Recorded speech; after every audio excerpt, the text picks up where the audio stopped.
दर्शकों एबीपी में आपका स्वागत है। हमारे साथ अभी मौजूद है अवंतिका से भारतीय जनता पार्टी के युवा नेता। मैं बात करूं तो जो है लक्ष्य भाई, क्या नाम है आपका? लक्ष्य गुप्ता जी मौजूद हैं, जिन्होंने भारतीय जनता पार्टी के लिए ना दिन देखा ना रात देखा, अपना तन मन धन सब कुछ लगाया। अब मैं अगर बात करूं ठाला विधानसभा की, भाई कुलवंत राणा जी को जिताने में इनका बहुत बड़ा योगदान रहा। इन्होंने अपना तन भी लगाया, मन भी लगाया और धन भी लगाया, और दिल्ली में भारतीय जनता पार्टी की पूर्ण बहुमत सरकार बनी। लक्ष्य गुप्ता जी, सबसे पहले मेरे लाखों हजार दर्शक देख रहे हैं, अपना एक बार आप परिचय दें। जी, मेरा नाम लक्ष्य गुप्ता है और मैं यहीं रोहिणी में अवंतिका में रहता हूँ, बी ब्लॉक में। और मैं बीजेपी से 3-4 साल से जुड़ा हुआ हूँ, और मैं उस वक्त से कुलवंत राणा जी को जानता हूँ जब वो 15 साल पहले उनकी सरकार थी। और मैं इसीलिए जुड़ा था क्योंकि कुलवंत राणा जी का जो काम है वो बोलता है। और आप आज की डेट में लीजिए, आज के डेट में जितने भी बीच में कुछ टाइम पहले जो आम आदमी पार्टी का चल रहा था, उन्होंने कभी भी किसी भी नॉर्मल आम आदमी की, जो जेन्युइनली एक नॉर्मल व्यक्ति की जो भी तकलीफें रही हैं उस पर कभी गौर नहीं फरमाया। बट जो कुलवंत राणा जी हैं, उन्होंने हर एक बंदे के घर पे जा के दरवाजा खटखटाया और उनकी हर एक तकलीफ को सुनी, लिखा, उस पर गौर फरमाया और उसके बाद उस पर कार्रवाई की है।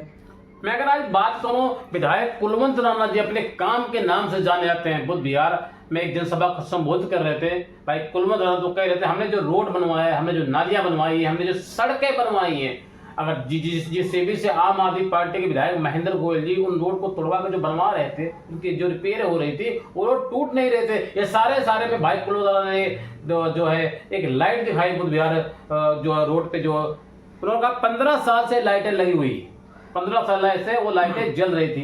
तो मैं भाई कुलवंत की तारीफ करूँ कम है? जी, ये हकीकत है। आप जितनी तारीफ करेंगे उनकी, कुलवंत राणा साहब की, उतनी ही कम है। और उनका जो काम है, मैं वापस रिपीट करूंगा, जो उनका काम है वो काम बोलता है।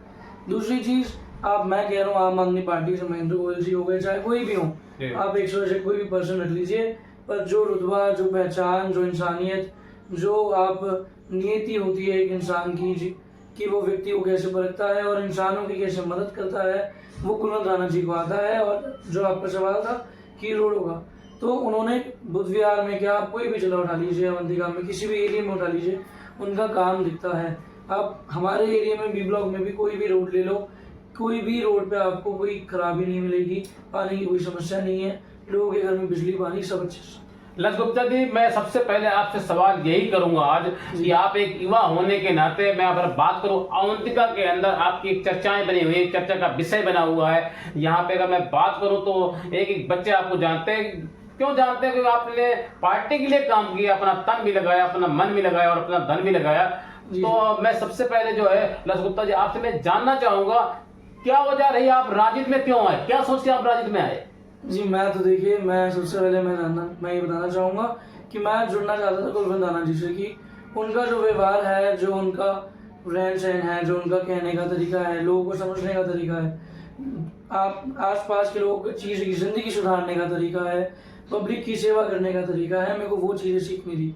फिर उसके बाद जब मैं इनसे जुड़ा हूँ, मैं जब से बीजेपी में 4 साल से जुड़ा हूँ, तो तब से मैंने बहुत कुछ सीखा है। और जैसे कि आपने मुझसे पूछा सुना कि मैं दिन रात जो हमारी मीटिंग थी, तो मैं आप सबको एक चीज़ बताना चाहूँगा, कुलवंत राणा साहब ने ना दिन देखा ना रात देखी। जब भी उन्होंने बोला कि एक फ़ोन पे आना है, तो मैं एक युवा नेता होते हुए मैं उनके एक फ़ोन पे पहुंचा हूँ, जो स्पेशली बुलाया गया, और मैं टाइम से पहुंचा।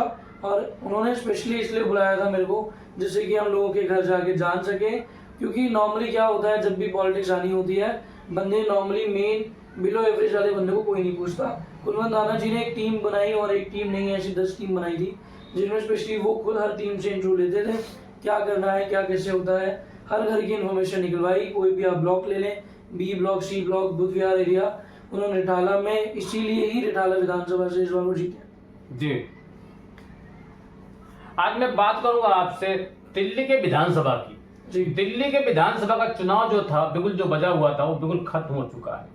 मैं अगर बात करूं, दिल्ली में विधानसभा इस बार बहुत जोरदार देखने वाला था। अगर मैं बात करूं तो दिल्ली में विधानसभा का इस बार मैं अगर बात करता हूं तो एक ही नाम था इस विधानसभा चुनाव के अंदर, आम आदमी पार्टी बनाम भारतीय जनता पार्टी। लेकिन आम आदमी पार्टी ने दिल्ली के अंदर शराब घोटाला कर रखा था, वो तो आप देखें कि बहुत ज्यादा कर रखा था।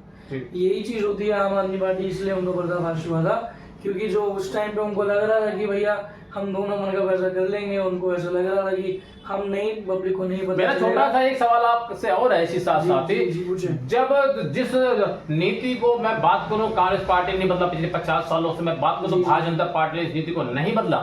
लक्ष्य गुप्ता जी मैं आपसे पूछ रहा हूँ, पूछें। जब भारतीय जनता पार्टी ने इस नीति को नहीं बदला, आम आदमी पार्टी ने क्या अपने स्वार्थ के लिए इस नीति को बदला, शराब नीति को?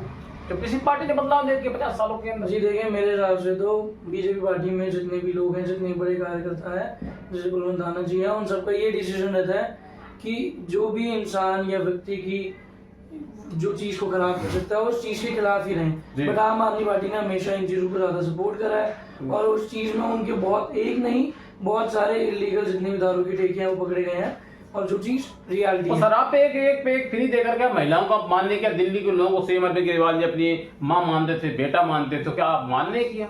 जी ये तो देखिए, माफ करना कहना नहीं चाहिए, कहने के लिए तो हर कोई कहता है कि वो मेरा भाई है। आजकल तो भाई भाई का सगा नहीं होता जी। पर दूसरी चीज ये होती है कि इंसानियत वहाँ नहीं होती जनाब, कि जहाँ पे आप नॉर्मली से भाषण देके कहते हैं आम आदमी पार्टी की तरह कि हम ये भी कर देंगे वो भी कर देंगे। काम वो होता है जो कुलवंत धाना जी ने करके दिखाया। जी। तो दर्शकों, इस वक्त मैं आपको तस्वीर दिखा रहा हूं, हमारे साथ जो मौजूद है, जो बैठे हुए हैं, आप इस तस्वीर में देख सकते हैं, लक्ष्य गुप्ता जी हमारे साथ मौजूद हैं, भारतीय जनता पार्टी के युवा नेता हैं। और अवंतिका से मैं आपको उसकी तस्वीर दिखा रहा हूं। इन्होंने आम आदमी पार्टी पर जमकर निशाना साधा। इन्होंने कहा कि आम आदमी पार्टी ने दिल्ली में काम नहीं किया है, इसलिए दिल्ली की जनता ने आम आदमी पार्टी को दिल्ली से बाहर का रास्ता दिखाया। और लक्ष्य गुप्ता जी, मेरा आपसे पहला और आखिरी सवाल, जी बताएं। दिल्ली की आम आदमी पार्टी सरकार ने अन्ना आंदोलन से निकल कर आई थी, तो आम आदमी पार्टी ने कहा था कि हम जन लोकपाल बिल ले आएंगे, लेकिन जन लोकपाल बिल पर सीएम अरविंद केजरीवाल जी आज तक चुप्पी छाते रहे, आज तक उन्होंने कुछ बात नहीं की। क्या कुछ कहना चाहेंगे? दिल्ली की जनता को बेवकूफ बनाया? दिल्ली की जनता को माफ करना कहना चाहिए कि ये चीज हकीकत है। आम आदमी पार्टी ने स्टार्टिंग से इन चीजों पे कभी गौर नहीं फरमाया। जो वादे वो बोलते हैं वो निभाते नहीं, जो कहते हैं वो करते नहीं। इसलिए और जाहिर सी बात है, दिल्ली की जनता इतनी बेवकूफ नहीं है कि उनको नहीं पता है कि कौन सही है कौन गलत है। कहने की बातें और होती हैं और करने की बातें कोई और होती हैं। कुलवंत धाना जी ने भाषण कम दिए होंगे पर उन्होंने काम करके दिखाया। और आप कोई भी क्षेत्र उठा के देख लीजिए, रोहिणी का और डाला साइड का कोई भी, कुलवंत धाना जी की आवाज बोलती है। और ऐसा कोई वो नहीं है कि मैं युवा नेता होते हुए गर्व से बोलूंगा बीजेपी में इसलिए ही मैं हो रहा हूँ क्योंकि ये पहली पार्टी मुझे ऐसी दिखी है पॉलिटिक्स में जिसमें बहुत ऐसे लोग हैं जो जेन्युइनली काम करते हैं। मैंने खुद अपनी टीम के साथ जुड़ के मोस्टली एरियाज में जाके लोगों से मिला हूँ, जाके पहचान बनाई है, पूछा है क्या तकलीफ है। और आप आज भी रोहिणी में आके कुलवंत धाना जी के एरिया में आके कभी भी देख लें, किसी भी गरीब की कोई दिक्कत परेशानी अब ज़्यादातर नहीं है। और आगे हमारी कोशिश रहेगी जब तक सरकार है हम इस चीज को खत्म भी कर दें जितनी परेशानी। आम आदमी पार्टी 10 साल से दिल्ली में आम आदमी पार्टी की पूर्ण बहुमत की सरकार जी, किस तरीके से आप लोगों ने घर घर जाकर समझाया, बात किया, समझाया? जिस तरीके से मैं बात करूं, देश के प्रधानमंत्री नरेंद्र मोदी जी ने कहा था अब नहीं सहेंगे, बदल कर रहेंगे। वाकई में आप जैसे युवाओं ने दिल्ली के अंदर कमाल करके दिखाया। 12 साल से जमी हुई थी आम आदमी पार्टी, कैसे उखाड़ के फेंका आप लोगों ने? जी देखिए, हम तो जब जाते थे लोगों के दरवाजे खटखटा के पूछा करते थे कि आप बताएं क्या तकलीफ है, हम आपकी सेवा में खड़े हैं। तो हमें कहते थे कि आम आदमी पार्टी के कार्यकर्ता भी आके यही बोलते थे पर वो करते कुछ नहीं थे। तो हमें विश्वास जमाना पड़ा क्योंकि आम आदमी पार्टी ने दिल्ली क्या मोस्टली ज्यादातर क्षेत्र को खोखला कर दिया, विश्वास खराब कर दिया। इस चक्कर में कोई भी नॉर्मल आदमी आज के टाइम में जो भी आम होगा वो किसी भी नेता पे जल्दी विश्वास नहीं करता। बट बीजेपी ने जो चीज करके दिखाई है, हमने भी जाके मनाया है, लोगों से तकलीफें पूछी हैं, उन्हें वो चीज करके दिखाई है आने वाले 2-3 दिन के अंदर, तो उन्हें काम दिखा है। इसके बाद उन्होंने हमें वोट दिया है। मैं आपसे ये भी जानना चाहूँगा साथ साथ, क्योंकि आप युवा नेता हैं, आप खुल के बोलते, बेबाक बोलते हैं, आपकी अवंतिका के अंदर बहुत सारी चर्चाएं हैं, क्यों आपकी युवा नेता में से आते हैं। अगर मैं बात करूँ तो बहुत सारे युवा नेता हैं अवंतिका के अंदर, मैं नाम नहीं लूंगा, लेकिन अगर पहचान है तो आपके काम के नाम की एक पहचान है। तो सबसे पहले मैं जानना चाहूंगा, दिल्ली की नई मुख्यमंत्री में बात करूं तो बेहतर होगा रेखा गुप्ता जी, सीएम रेखा गुप्ता जी। जिस तरीके से जैसे सीएम बनी 24 घंटे के अंदर वो जमुना नदी का दौरा कर रही, वहां पे उन्होंने आरती किया। किस नतीजे से देखा जाए, क्या विकास की आदि बहने वाली है दिल्ली के अंदर अब? जी बिल्कुल, अब काम तो होगा। और उसके बावजूद जब बीजेपी जहाँ है तो वहाँ काम हो गई जनाब। अब तो वैसे भी आप ये लगा लीजिए जब जो होना था वो तो भाई साहब आम आदमी पार्टी ने खोखला कर दिया। जी अब रेखा गुप्ता जी के हिसाब से जो भी आने वाले टाइम में सिचुएशंस होंगी वो तरक्की की तरफ ही जाएंगी। अब एक रास्ता एक राह वो तरक्की की ओर। तो दर्शकों, इस वक्त मैं आपको तस्वीर दिखा रहा हूं, हमारे साथ मौजूद है भारतीय जनता पार्टी के युवा नेता मैं बात करूं तो लक्ष्य गुप्ता जी मौजूद है। अवंतिका से हम सीधे आपको तस्वीर दिखा रहे हैं। इन्होंने आम आदमी पार्टी पर जमकर निशाना साधा और इन्होंने भाई कुलवंत राणा की जमकर तारीफ की। और मैं बात करूं साथ ही साथ इन्होंने रेखा गुप्ता जी दिल्ली की मुख्यमंत्री की जमकर तारीफ की। उन्होंने कहा अब दिल्ली में विकास की आंधी बहा दी जाएगी। कैमरामैन मैं शाहिद उसीम खान के साथ नई दिल्ली।